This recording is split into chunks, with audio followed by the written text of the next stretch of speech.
Hello दोस्तों, आप सभी कैसे हैं? आशा करती हूँ अच्छे होंगे और मन लगाकर पढ़ाई कर रहे होंगे। तो आप सभी का स्वागत है आपके अपने यूट्यूब चैनल प्रतिष्ठा हिंदी ज्ञानधारा में। तो हमारी सीरीज जो चल रही है इस समय वो है नाटक विधा की, और नाटक विधा में जितने भी लेखकों को ले रही हूँ सबकी रचनाओं को ट्रिक से याद कराने का प्रयास भी कर रही हूँ।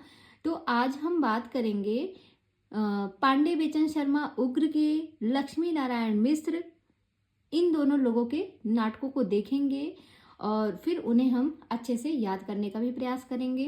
तो चलिए, क्लास की शुरुआत करने से पहले अगर आप मेरे चैनल पे फर्स्ट टाइम आए हैं तो प्लीज़ वीडियो को पूरा देखिएगा। मैं बार बार बोलती हूँ, वीडियो को पूरा देखिएगा। अगर वीडियो अच्छी लगेगी तो लाइक कर दीजिएगा। और हाँ, इसी तरह की वीडियोस पाना चाहते हैं रचनाओं पर ट्रिक से, तो आप मेरे चैनल को सब्सक्राइब भी कर लीजिएगा। इससे ये होगा कि अगर मेरे द्वारा जो भी वीडियोस अपलोड की जाएंगी उसकी नोटिफिकेशन आपको तुरंत मिल जाएंगी। तो क्लास की शुरुआत करने से पहले एक बात और कहना चाहते हैं कि अगर जो है मेरी शॉर्ट वीडियो भी अपलोड होती है, उसमें जो है जो छोटे छोटे टॉपिक होते हैं, किसी लेखक के बारे में हो गया या उनकी रचनाओं से रिलेटेड है या दोहे से रिलेटेड, उसकी भी वीडियोस में शॉर्ट वीडियो बना के मतलब अपलोड कर देती हूँ। 1 या 2 मिनट की रहती है, तो आप वहाँ से भी देख सकते हैं। बाकी मैं पोस्ट भी डालती हूँ क्वेश्चनों की, तो एक दिन में एक क्वेश्चन तो ज़रूर अपलोड होता है, तो आप लोग उसको भी टिक किया कीजिए। वहाँ से भी आपका जो है क्लियर होता रहेगा क्वेश्चन वगैरह। और शॉर्ट वीडियो भी आप देखा करिए, वहाँ से भी आपको बहुत सी चीज़ें मिल जाएंगी जो आपकी परीक्षा के लिए बहुत ही महत्वपूर्ण है। क्योंकि सारी चीज़ें तो हम इस पर नहीं बता सकते ना, और इस पे टाइम लगेगा आते आते धीरे धीरे। और क्योंकि परीक्षा की घड़ी करीब आ रही है, इसलिए मेरा प्रयास यही है कि जितना हो सके मटेरियल आपको प्रोवाइड करा सके इस चैनल के थ्रू। तो चलिए ठीक है, फिर क्लास की शुरुआत करते हैं। बने रहिएगा शुरू से अंत तक मेरे साथ, तभी आपको चीज़ें समझ में आएंगी। तो देखते हैं पांडे बेचन शर्मा उग्र के नाटक को। इनके नाटक की बात करें तो इनके द्वारा लिखा गया पहला नाटक है उजबक, चार बेचारे, महात्मा ईशा। ये इनका ऐतिहासिक नाटक है। महात्मा ईशा ये कैसा है? ये ऐतिहासिक नाटक है। फिर इनकी अगली रचना है घुम्बन। आगे है डिक्टेटर। ये घुम्बन और डिक्टेटर जो है ये सामाजिक नाटक है। घुम्बन, घुम्बन को आप याद रख सकते हैं, घूमना।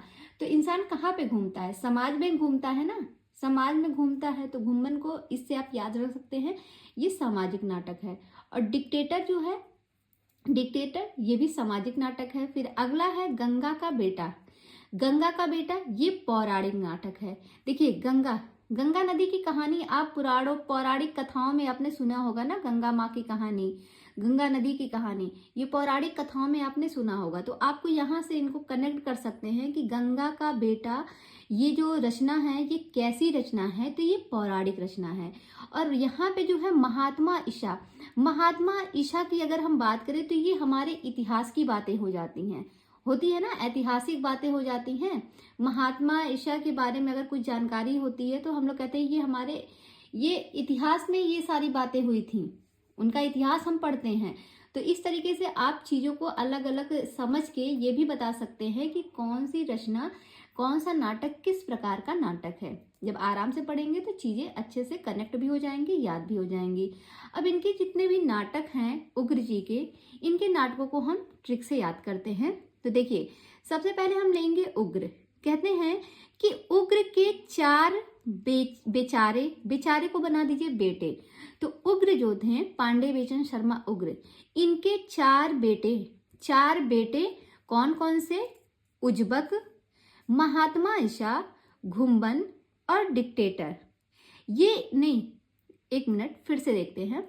उग्र के 4 बेटे, बेचारे है ना, बेचारे को बेटे बना दीजिए।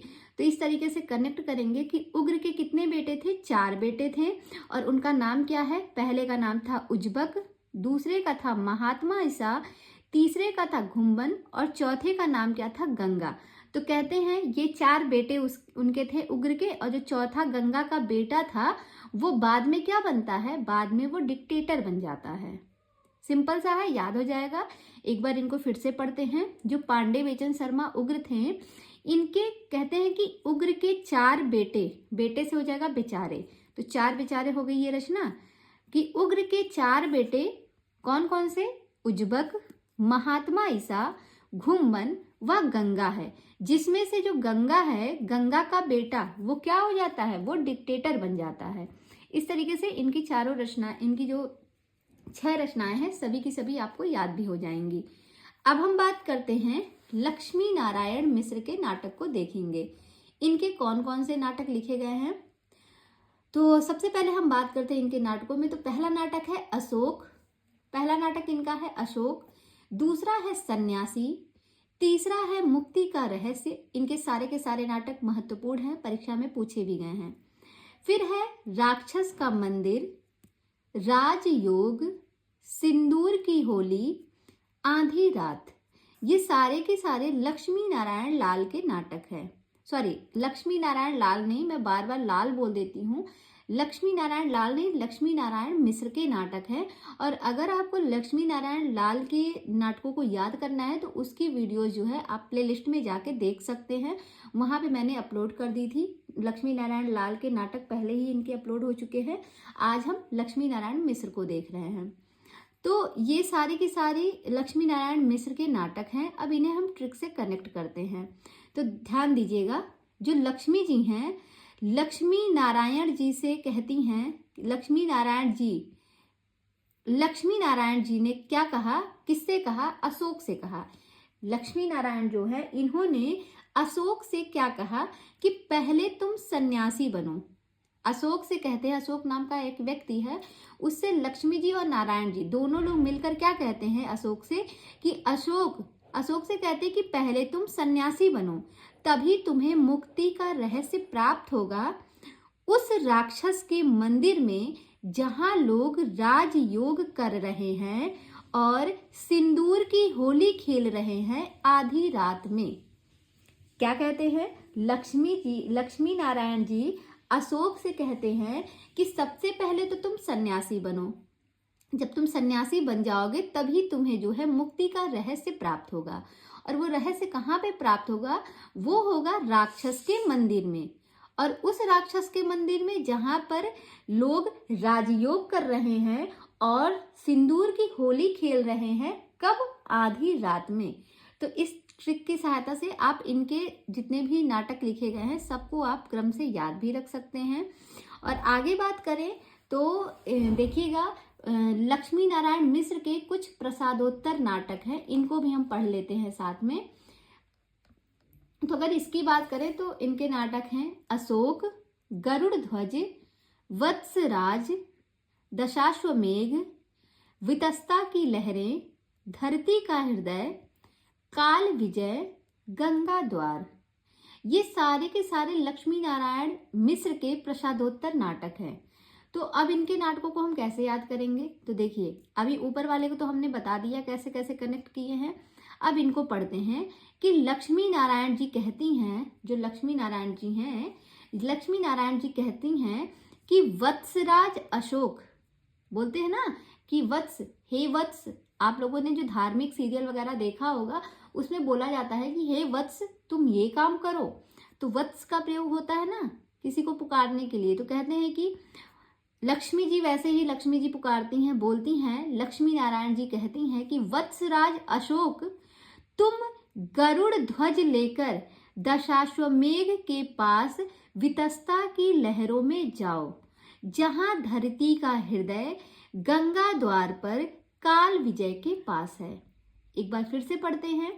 लक्ष्मी नारायण जी कहती हैं कि वत्सराज अशोक तुम गरुड़ ध्वज लेकर कहाँ पे जाओ, दशाश्वमेघ के पास वितस्ता की लहरों में जाओ, जहां पर जो धरती का हृदय है वो गंगा द्वार पर काल विजय के पास है।